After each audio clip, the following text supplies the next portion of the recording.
Hola, ¿cómo estás? Bienvenido, bienvenida a nuestro nuevo episodio donde vamos a hablar entre las diferencias de invertir en el sistema bancario e invertir en el sistema asegurador. Recuerda que este episodio está patrocinado por Santé Tés Tisanas deliciosas orgánicas. Puedes hacer tu pedido al 22 25 99 27 06. Y oigan, ¿cómo están? Espero que esta semana esté yéndoles maravillosamente y que la semana que viene también sea sumamente exitosa. Pero para que eso suceda es importante que tengas muy claros tus planes, bueno, tus metas del 2024 muy claras y muy claros los planes y los parteaguas que vas a lograr la semana que viene. Oigan, es muy importante invertir. Aquí voy a decir que si no estás invirtiendo en este momento, estás dejando en manos de la inflación tu dinero, y la inflación lo que va a ir haciendo es que te va a ir comiendo poco a poco. ¿Se acuerdan los de mi generación del Pac-Man, del juego del Pac-Man así? Tugu, tugu, tugu, tugu, tugu, tugu, tugu, ¿no? Que se iba comiendo los puntitos. Pues así es la inflación, ¿no? Y la única manera de detener al Pac-Man es mediante los fantasmitas, que los fantasmitas parecía que ahí en ese momento son malos, pero los fantasmitas son precisamente la inversión que detiene al Pac-Man para que entonces se detenga la comida del dinero y pueda seguir creciendo poco a poco. Entonces, vamos a hablar de inversión, pero es muy importante entender que hay una diferencia sustancial entre invertir en el sistema bancario e invertir en el sistema asegurador. Incluso en el sistema asegurador hay diferencias también muy importantes que te voy a platicar en este video, en estos minutos. Por favor, déjame aquí tus comentarios, déjame aquí tus preguntas, ayúdame a compartir este episodio si crees que es valioso para ti. Entonces, diferencias entre invertir en el sistema bancario y en el sistema asegurador. Primero, quiero darte un contexto de cómo está el sistema financiero mexicano, así a grandes rasgos, porque no vamos a profundizar mucho en esto. Si así lo deseas, algún día platicaremos más profundamente del tema. Todos conocemos a la Secretaría de Hacienda y Crédito Público. De hecho, la conocemos más por uno de sus brazos, que es el SAT, ¿no? Porque todos ahí contribuimos con nuestros impuestos, ya sea que seas persona física, que tengas una persona moral, o que seas persona física empresarial, reciclo, asalariado, etcétera, etcétera. De la Secretaría de Hacienda dependen tres organismos descentralizados: la Comisión Nacional de Banca y Valores, la Comisión Nacional de Seguros y Fianzas y la CONSAR. El objetivo, bueno, en la Comisión Nacional de Banca y Valores están los bancos, casas de bolsa y cajas populares. Tú y yo somos usuarios de uno, dos o tres o más de tres de estas instituciones bancarias, ¿no? O de ese sistema bancario. El objetivo del sistema bancario es captar y colocar dinero. A grandes rasgos, captan dinero vía pagarés, ahorros, vía nómina, tú tienes tu tarjeta de débito, etcétera, etcétera, y colocan dinero vía créditos bancarios, hipotecarios, tarjetas de crédito, etcétera, etcétera. Obviamente, el diferencial entre lo que te ofrecen de interés de la captación de tu dinero y lo que te cobran de intereses por algún crédito, ese diferencial, pues es sus pagos, costos fijos y sus utilidades, perdón, no me voy a meter un poco más en este sentido. Está la Comisión Nacional de Seguros y Fianzas.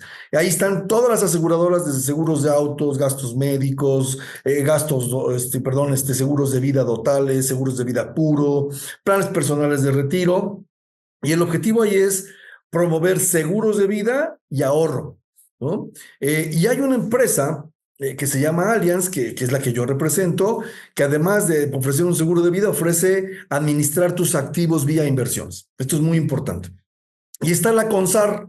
La CONSAR, ahí hay, bueno, de seguro seguramente eres usuario de muchas de estas, y está la CONSAR, que es el objetivo con estas empresas, seguramente la que eres usuario, todos tenemos por ahí una Afore en algunas empresas, o alguna me faltará tal vez por ahí, ¿no?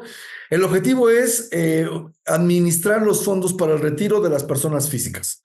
Acuérdense que desde 1997 que salió la nueva ley, ¿no? Que sustituyó a la ley 73 de los fondos para el retiro, o las pensiones para el retiro de las personas del IMSS, cambió todo, y entonces salen las AFORES para que tú de manera individual administres o aportes o tengas tu retiro a los 65 años. Esto es muy importante, ¿no? Y en el sistema financiero puedes invertir en dos vertientes a grandes rasgos. Número uno, en renta fija, donde hay deuda privada y gubernamental, deuda privada de empresas que sacan deuda para que tú la puedas comprar, y del gobierno los CETES, por ejemplo, en México, los Treasury Bills en Estados Unidos, donde el gobierno emite deuda, donde tú puedes comprar y te dan cierta tasa de interés a 30, 60, 80, 180 días, un año, el plazo que tú vayas eligiendo. Y en renta variable, pues es acciones. Tú puedes comprar acciones en México, puedes comprar acciones en Estados Unidos, en Europa, ¿no? Puedes comprar acciones de Asia, etcétera, etcétera, ¿no? La diferencia entre la renta fija y la renta variable es que la renta fija es para personas conservadoras, que no les interesa ver minusvalías en sus proyecciones, en sus resultados, y que si bien es cierto los resultados no son tan enormes, pues es dinero que siempre va a estar arriba de la inflación por lo general, obviamente, y que te puede dar dinero o rendimientos muy conservadores, pero tu dinero va a estar muy bien creciendo poco a poco, ¿vale? La renta variable tiene como característica que es para personas más moderadas o más dinámicas. Ahí hay minusvalías, plusvalías y se va a mover por las tendencias del mercado. Y ahí, bueno, obviamente los riesgos de perder dinero en una minusvalía pueden ser más altos, pero eso no quiere decir que sea malo, ¿eh? Precisamente la renta variable, esa es la característica. Sin embargo, si hablamos en el largo plazo de rendimientos entre renta fija y renta variable, pues obviamente la renta variable pasa por mucho a la renta fija en el historial. Algún día platicaremos un poco más de esto en otro episodio. Si quieres algo específico, coméntame aquí y con gusto hacemos un episodio más específico acerca de eso. Eso es muy importante. Ahora, ¿cuál es la diferencia entonces entre invertir en una empresa o en el sistema bancario y en el sistema de la Comisión Nacional de Seguros y Fianzas? Primero, déjame decirte que también en el sistema de la Comisión Nacional de Seguros y Fianzas hay diferencias sustanciales. Hay aseguradoras que te ofrecen, por ejemplo, un seguro de vida con ahorro. Le llamamos dotales. ¿Qué es esto? Tú contratas un seguro de vida con cierta cantidad de protección por fallecimiento, por invalidez total y permanente, por muerte accidental, pérdidas orgánicas, etcétera, etcétera.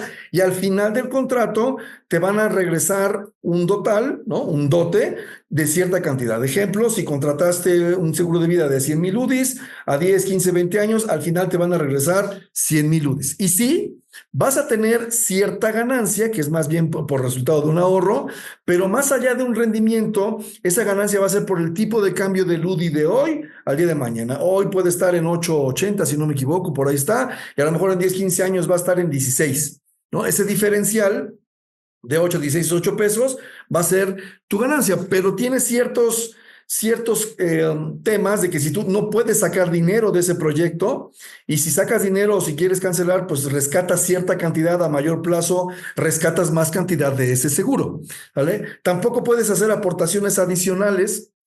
Y por supuesto, ahí no inviertes ni en renta fija ni en renta variable. Simplemente es una ganancia entre tipo de cambio. También hay planes en dólares. Y bueno, el total que te van a dar al final ¿cómo se llama? Del plazo que hayas contratado. Si es en dólares, bueno, pues va a ser garantizado, por ejemplo, los 100,000 dólares, pero el tipo de cambio que esté en ese momento. Todos sabemos que el tipo de cambio fluctúa. Ahorita por los temas que han sucedido en México, el tipo de cambio, el peso ha tenido cierta depreciación contra el dólar en estas últimas semanas. Entonces, también es una diferencia sustancial. ¿Qué pasa entonces con la diferencia entre el sistema bancario y la Comisión Nacional de Seguros y Fianzas?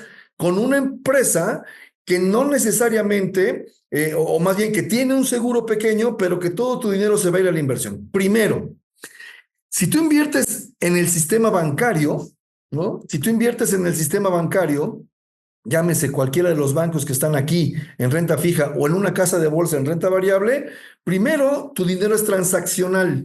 Es decir, estás teniendo depósitos, estás teniendo retiros, estás teniendo ingresos, estás teniendo ingresos. Y el dinero, también al ser transaccional, es visible. ¿Qué quiere decir esto? Bueno, tú puedes sacar de tu cajero en cualquier sucursal, mientras tu sucursal tenga cajeros o sucursales físicas en cualquier parte de México. Pero también esto hace que las personas o los ejecutivos, cualquier ejecutivo del banco, puede ver lo que tú y yo tenemos. Y esto, pues no es ni bueno ni malo, pero en términos de seguridad tiene ahí un pequeño riesgo o un gran riesgo, dependiendo cómo lo veas. Número dos, es un dinero que es vulnerable. Últimamente, con tantos avances cibernéticos, ha habido muchos fraudes, ha habido muchas clonaciones de tarjetas, cuentas, etcétera, etcétera. Tu dinero, al ser visible y al ser transaccional, es vulnerable. Es vulnerable también, si tuvieras alguna demanda legal, pues pudieran embargarte ese dinero. Es vulnerable también porque si no le pagas al SAT, el banco o el sistema bancario tiene la obligación de informarle al SAT cuánto dinero tenemos tú y yo. Y el SAT pudiera tomar dinero de ahí si es que tuvieras algún problema legal con el SAT. ¿Sale? En temas de impuestos, ese dinero lo tienes que declarar porque es parte de tu patrimonio, tal cual. Entonces, como el SAT sabe cuánto tienes, año con año, pues el sistema bancario, el banco, la casa de bolsa que funciona como un intermediario del SAT, pues te tendría que estar reteniendo impuestos y tendrías que estar permanentemente pagando impuestos por los rendimientos que tú vas a tener en el sistema bancario. Constantemente rendimientos. Claro, si tienes rendimientos, obviamente. Y ahí hay dos tipos de impuestos que puedes estar pagando. Si estás invirtiendo en una casa de bolsa en renta variable, ¿no? Renta variable, como lo dijimos hace un momento, en acciones, ¿vale? Cada vez que tú tengas utilidades por la venta, compra de acciones, por ejemplo, compraste una acción en Amazon en 500, bueno, voy a decir nombres, en 100 pesos y la vendiste en 200 en un año, 2 años, por esos 100 pesos de diferencial, el SAT te va a cobrar 10%. O sea, de esos 100 pesos, 10 pesos, en este caso 10%, son del SAT vía retención, no sé si la empresa te va a pagar de esos 100, nomás 90, porque los otros 10 se los va a pasar directamente con tu comprobante de retenciones, que te va a dar el sistema bancario al SAT.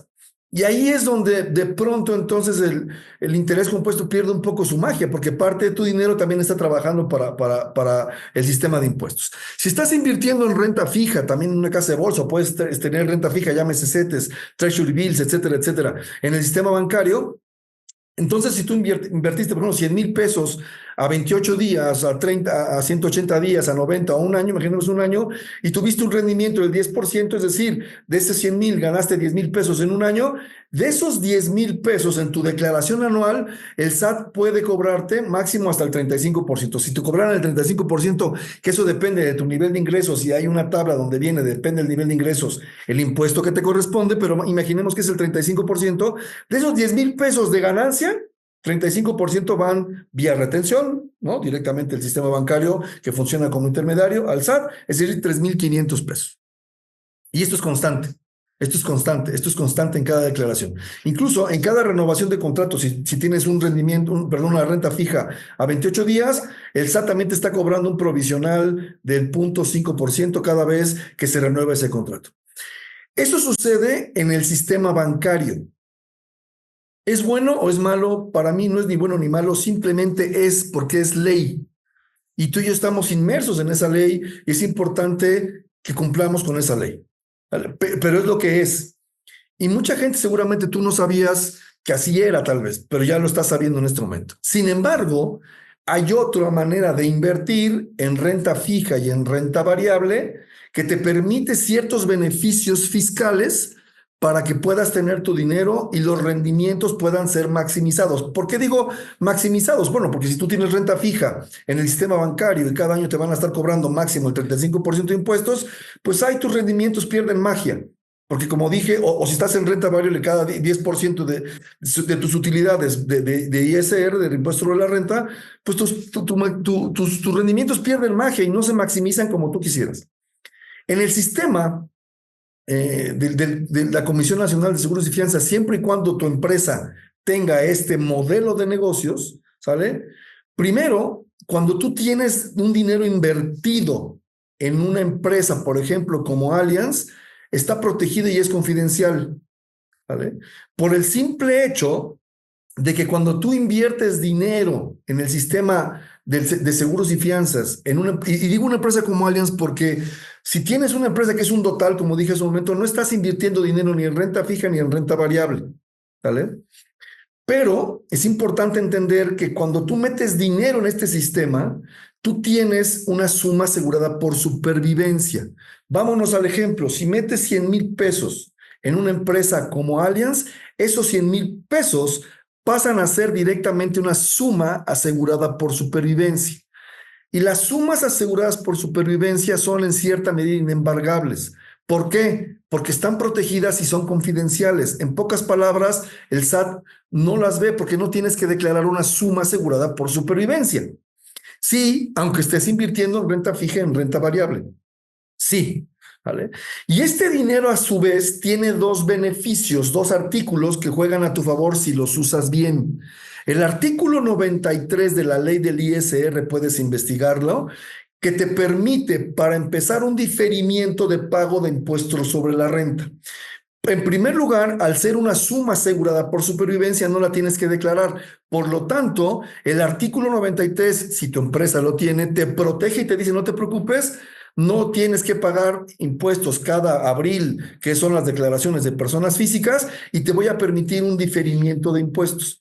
Me preguntarás, oye, ¿y cuándo voy a pagar esos impuestos? Entonces, bueno, si tienes una inversión donde sí puedas disponer de dinero sin tener que pagar un rescate y cancelar tu póliza, entonces sacas dinero y si estás en el artículo 93, del dinero que saques, por ejemplo, no sé si tuviste que tener de tu liquidez 50,000 pesos, de esos 50,000 pesos, la empresa te va a retener el 20% sobre las utilidades proporcionales de los 50,000 pesos. Ejemplo, si sacaste 50,000 pesos y de eso fueron utilidades después de inflación, no sé, este, 7,000 pesos, de esos 7,000 pesos te retienen el 20%, es decir, 1,400 pesos que se van directamente al SAT con tu respectivo comprobante de retención. Pero fíjense, en el artículo 93 dice, bueno, y si tú eres el mismo contratante, estás ahorrando con tus mismos recursos, llevas 5 años con el proyecto mínimo de ahí para adelante y llegas a los 60 años, a partir de que llegues a los 60 años, todo ese dinero, si quieres retirar tus rendimientos, está exento de impuestos. Si no lo sabías, esto es muy importante, ¿no? Entonces, hay otro artículo, que es el artículo 151 de la ley del ISR, que es un artículo que de alguna manera fomente el ahorro para el retiro, que funciona exactamente igual, entra como suma asegurada de supervivencia, tiene protección, confidencialidad, es prácticamente inembargable, solo que cada aportación que tú hagas para tu retiro en una empresa que tengas inversión en renta fija o renta variable, como es Allianz, por ejemplo, entonces esa aportación va a ser deducible de impuestos. ¿No? La empresa te va a dar al final del año un comprobante, una constancia de aportaciones para tu retiro y cuando tengas tu declaración anual en abril, que es para personas físicas, sobre todo si eres asalariado, con tu comprobante de retenciones puedes netear e incluso muy probablemente tengas un saldo a favor que le puedes requerir al SAT y ese saldo a favor lo puedes meter a tu proyecto de inversión en renta fija o en renta variable. El artículo 151, ¿no? Deducible de impuestos. Claro, hay un tope de deducción de impuestos que es hasta el 10% de tus ingresos o al día de hoy creo que es hasta 180, 185,000 pesos y va cambiando año con año, ¿no? Y lo que te dice el artículo 151 es que sí, los retiros son exentos porque si sacas antes de los 65, también te van a retener el impuesto sobre la renta, el 20%, solo que aquí ese 20% sí va a ser de todo lo que tú saques de dinero, ¿sale? Pero a partir de los 65 años, ese dinero que puedas ir requiriendo queda completamente exento de impuestos si sacas el dinero total o parcial. Miren, en resumen entonces, si tú inviertes primero en el sistema de la Comisión Nacional de Seguros y Fianzas, en una empresa que tenga la posibilidad de darte una inversión en renta fija, renta variable, ¿sale? Con diferentes ETFs en Europa, en euros, en dólares, en pesos, que puedas invertir en energía renovable, en empresas socialmente responsables, en tendencias tecnológicas, etcétera, etcétera, etcétera, ¿sí? Porque los totales no juegan así como tal, sobre todo en el tema de las inversiones, y que además este sistema, esta empresa te pueda permitir sacar dinero cada cierto tiempo, sí, con beneficios fiscales, etcétera, etcétera, este puede ser un buen instrumento para ti. Número uno, tu dinero está protegido y es confidencial. Es prácticamente inembargable, no lo tienes que declarar, por lo tanto no te van a cobrar impuestos cada vez que tengas tus rendimientos, el 10% en renta variable, 35% en renta fija, mientras tu dinero esté ahí adentro como suma asegurada por supervivencia o por sobrevivencia. Tienes dos artículos, el 93 y el 151. El 151, tus aportaciones son deducibles de impuestos. Te dejo esta información. Te dejo esta información para que tomes decisiones. Déjame aquí tus datos. Déjame aquí tus comentarios. Recuerda que este capítulo fue patrocinado nada más y nada menos que por Santetes y Tisanas, tisanas orgánicas deliciosas, naturales. Haz tu pedido el 22 25 99 27 06. Por favor, ayúdame a compartir este video. Seguimos en contacto. Éxito pleno. Invierte hoy, vive al máximo mañana.